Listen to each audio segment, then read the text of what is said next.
الرحمن الرحیم رسول اللہ صلی اللہ علیہ وسلم نے ارشاد فرمایا کہ حاسبوا انفسکم قبل ان تحاسبوا، کہ اے لوگو اپنا محاسبہ خود کرو اس سے پہلے کہ تمہارا محاسبہ کیا جائے۔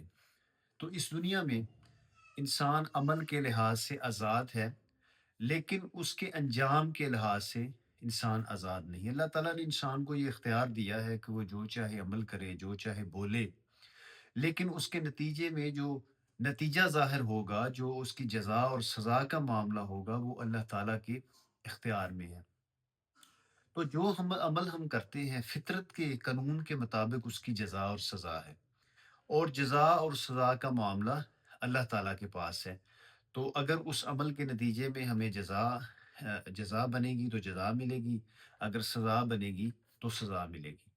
تو ہمارے ہر عمل کا کوئی نہ کوئی جزا یا سزا اللہ کے ہاں ہے۔